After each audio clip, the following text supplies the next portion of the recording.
Can we get Jess in Alberta, Canada? Absolutely, we can. Do you wanna pick them up? I don't know how. Okay, no worries. What number are they? 24. 24. There's Jess. Is it Jess or Jesse? You're on the air. Jesse. Okay. Yeah, that'd be Jesse. Hi, Jesse. How you guys doing? Doing well. What would you like to talk about? I was actually going to talk about prayer, answered prayer, or miracles. Specific miracle being that of Hacksaw Ridge, which I consider a miracle. I would say if you guys don't consider it a miracle, you would have to at least accept that it would be answered prayer. Well, so let's talk about that idea for a second. Do we have evidence that God answers prayers? Yeah, I would say so. Okay. At what rate does God answer prayers? I don't think you can shake them down like that. I think that's how evidence. It's not so easy to test. Actually, that is how easy it is to test when you have evidence. It's exactly. Well, prayer is not, it's not a physical material. So how can you just say that it's this person's praying and that person's praying, so therefore, sure. Yeah, no problem. They should all get. Yeah. Can I? Oh, go ahead, Rudy. Can I ask you, Jesse? Does it matter what or who you're praying to? Yes. Okay. Which who or what do you pray to? I'm a theist, and I'm a theist, and I believe in the Christian God. So obviously, Jesus would be the Christian God. So when a Jewish person or an Islamic person or a pagan who has practiced this with one of their gods says that they asked for something and they got it, does that mean that what does that mean? Well, from a theological perspective, you have to understand that there's other entities, right? It's not just God that's involved. So if someone were to say to me that they were Islamic or something, saying they prayed and got an answer, I would say, well, how do you know it's coming from God? And then we would how do you know it's coming from God? For myself, I can't speak for another person. I can't speak for people from Islam or whatnot. But my specific prayer was for forgiveness. And I didn't grow up Christian. My parents aren't religious. My mom is a believer. My dad is not. We never were forced to go to no churches or nothing like that. And then basically came down to a time where in my life I was like 25, did something extremely wrong, felt really guilty about it. I had this super guilt in my stomach. Then I said, I'll try this. Maybe I'll pray. Maybe there is a God or whatnot. Prayed. Who did you ask for forgiveness from? Well, I was asking for God, right? Okay. So at that point, this really bad thing that you did you do it to God? No, I didn't. Did you do it to another person? Yes. Did that person forgive you? Well, I don't know. Okay. I never it's hard that way, right? So, so do you think that I don't want to get you from getting forgiveness from the person you wronged? Sorry, I couldn't hear you there. Yeah, that's okay. I said, do you think getting forgiveness from God absolves you from being forgiven by the person that you wronged? Oh, absolutely not. I would have to get forgiveness from them as well. Okay, so what significant forgiveness did you receive, if not from the person you actually did the bad thing to? Okay, well, my experience is when you have guilt, you can feel it, right? You have people say they have a pit in their stomach or feeling in their stomach that's, really intense. So that would be the feeling of guilt or shame that you have after doing this thing. And I had no communication with the person after this was done. And I couldn't get communication with this person. I can't get into specifics, but I couldn't get communication back. This is why I couldn't ask them for forgiveness. Thus, I went to the only place I figured can give me a hand. So I went to God. Then I asked for forgiveness. And so I mean, as an atheist, oh, go ahead, Rudy. I guess that what I'm getting from this is that you prayed for somebody that you didn't wrong to forgive you, and then you stopped feeling guilty. I didn't just stop feeling guilty. During prayer, the feeling of guilt that I had instantaneously went away with energy I didn't even know. Like, I felt when I was praying, it was like energy that was touching me, and then my feeling of guilt was gone. So I have totally. I was like, how is this even possible? I've totally experienced that myself. I had times when I was nervous and I prayed and I immediately had this feeling sort of wash over me of like, I felt lighter, I felt better, I felt confident, like all of the anxiety was just gone. But I have also had that exact same feeling from other things that did not involve prayer at all. Yeah. And just to clarify why this is so problematic, I had the exact same feeling when I was super upset looking at violence in Africa, and then I donated to Coney 2012, and boom, the feeling just went away. Yep. Hey, if you've had that feeling, don't be so sure that it wasn't. You know, we can chalk it off and say that it's not God. How do you know it's God? Whatever, but yeah, how can we say that it wasn't? Well, if your reasoning of how could you say that it is or how can you say that it isn't is pretty much equal. I mean, you don't have much reason to believe either way. So, well, the only reason I'm leaning towards is because you're praying for something, and then it's like I didn't go straight to prayer. And I'm skipping steps here, but I didn't go straight to prayer. I was trying to do other things, trying to get in contact with the person, trying to like relieve myself of the guilt. Nothing was working. So then I'm like, let's try prayer. Prayer worked. And then I was like, okay, well, if prayer worked, then it's possible that there could be a God, you know, because I was relieved of my guilt. Well, Jesse, understand? I can't do that myself. Like I wasn't able to do it myself.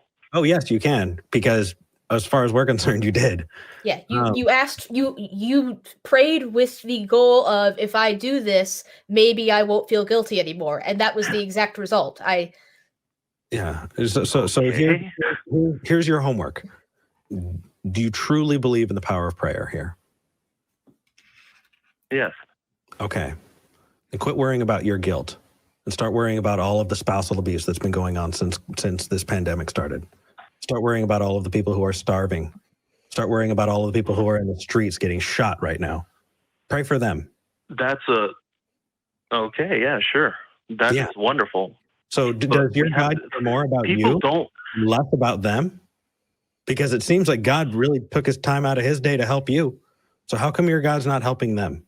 If you want to go with this, that's fine. I'm glad to talk about the power of prayer, as long as we can agree that if that God exists, that God has got his priorities screwed up. No, look, I can ask for, let's say, for example, for you, I could say I can ask for Eric, but unless if you don't want to receive it, you'll never. What's that? George Floyd, dude. Well, I'm just saying. I'm just using you as an example. You want to toss it to some other person or whatnot. Yeah, we can all do that. We can pray for other people. We can get them to help, right? We can get God to help in other ways. But I didn't want to get too pushed off this way. I kind of wanted to talk about a specific one where it can actually, I think, demonstrate it more that it does work. Well, yeah, go ahead, Rudy. One time of you asking for something and it working doesn't necessarily mean anything. Because if you ask for something that is possible, if you ask for something to happen that is a possibility, you're not asking for something impossible, you're asking for something that is possible and may or may not happen. If it happens, that doesn't necessarily have anything to do with the fact that you asked for that to happen. It was a possibility regardless. So having that happen one time doesn't really prove anything. I haven't even heard what your example is yet, but right now I'm telling you, if it's I prayed for something and it happened, even though it was really unlikely, it still wasn't impossible. That doesn't necessarily mean anything about the power of prayer. Okay, sure, but again, it wasn't just a one-time thing. I'm skipping steps just to get to the point. Basically, it would have been like me. I was praying like, hey, like Jacob, not letting God go, saying, hey, you have to forgive me. And God's like, not doing it until Jacob revealed who he was. Yeah, the thing with prayer, there's steps being missed. There are a couple of things that I think that if you looked into and called back, I'd love to talk to you about those things. Would you be interested in for looking into something and then calling back? Look up the text. I would, but I really wanted to talk to you about Hacksaw Ridge. That's what my initial call was for. And then as soon as I said prayer, you asked me a follow-up. Well, because here's the thing. When it comes to specifics about answered prayer, you have to recognize, and I hope you do, that a lot of people have called in about things that they have said were miraculous. And you know what? On their face, without any other information, they sound amazing. That said, we have to contextualize that in the world that we're in. And so there are some things that we need to look out for when it comes to that. Those things being the Texas sharpshooter fallacy, right? Are we ignoring things? What the hell would you say that? What was that? Let me write that down. What did you say that was? The Texas sharpshooter fallacy. Sharpshooter. Okay. Yeah, we don't have a whole lot of sharks here in Austin. They should make a new fallacy and just call it the sharpshooter fallacy. Right. Just for the hell of it. Okay. But there are things that we do as humans that make things like claims like miracles seem much more likely. And instead of focusing on those things that may count as a hit, what we should be doing is evaluating the evidence to find out if those are statistical noise or if they are higher, there's a higher possibility of those things over what we should expect when it comes to just nothing at all, right? And I think that if you were to provide I totally follow that. Awesome. The only thing is, I follow what you're saying. The only reason I'm leaning toward prayer and God is because, like, for example, prayed, got the answer. That wasn't it. It didn't just end there. I got the answer, and then I'm like, okay, that could have been anything. And then all of a sudden, the feeling came a few times later, the same feeling of the relief of guilt, but I didn't have guilt anymore, so it was like a different type feeling. And that when I got that feeling, it was leading me to the Bible. It's like, read the Bible. It's really odd, like that I would get a feeling that would tell me. The thing is, the funny Bible. I'm like, what? What do you mean? I felt that way too. I read the Bible. Now I'm an atheist. It's not always good. I know. And also, please, if you really do think prayer works, please pray for people who actually need help. Your guilt can hold on for a couple of days. I promise. There are a whole lot of kids in oncology ward right now who would be very grateful if that were you were able to reach out and do that. And if God's all powerful, he should be able to handle the extraordinary as well as the mundane. No, of course, but people don't generally operate that way. Like if you're having trouble, people have enough trouble in their own lives. You think they're going to be worrying about other people? There's no way, man. People do worry. I worry about other people. Don't worry. Yeah, so, come on. I was a Christian. I prayed for other people all the time. I prayed for people in other countries. I prayed for people in other congregations. I prayed for so and so's family who's sick. I know. I understand that you can do that, but on an everyday life, do you see that happening every day? That people are actually doing that? No. People don't help each other every day, all the time. They have too much going on in their own life. They're worried about themselves. Jesse, it's hard to survive, man. It's hard to survive in this world.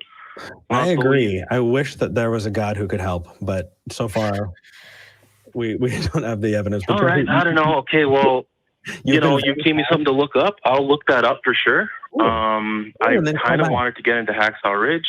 I know. Hey, look, I'll just leave you with this. Yeah, go for it. I'll do my homework. Okay. I'll do my homework. I'll look up Hacksaw Ridge. I do want to talk to you about Hacksaw Ridge. And number 2, there's a movie called Sunset Limited. I'd love you to watch it because I'd love to talk to you about it. Oh gosh, you have to show that the. Have you seen that movie? How about I just look up Hacksaw Ridge? I have so many movies that are saying, don't do it to me, man. Don't do it. No. I can call you about Hacksaw Ridge, but I do the reason I'm giving you specifically Sunset Limited is because it's exactly your show. It's just a conversation between a theist and an atheist. That's the entire movie, and it's Samuel L. Jackson and Tommy Lee Jones. It's phenomenal. Okay.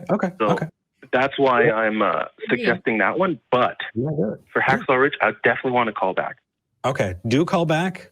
Take care. Thank you for calling, and thank you for going with us on it, because I know you wanted to talk about one thing specifically, but when it comes to prayer, there's a whole lot. No, for sure. Yeah, it's tough. I didn't realize you were going to come back, all that. So, I'll try again another time. One other thing. Thank You, God, by Tim Minchin, says it very, very well. And also there's a quote that I think if you kind of dove into it, it might help. And that is that the plural of anecdote is not evidence. And there's a reason for it. So check it out. Hope that helps. Have a good one, man. All right. Take care. Good call. Yes. Yeah. Yeah. And to those first two guys watching, you can talk about things we don't agree with. We won't necessarily yell at you or get mad if you are a person who is good at engaging. Right? Who would have thought? Rudy, I think if we're going to be talking about a call at some point, that I think would be a really fun one to talk about.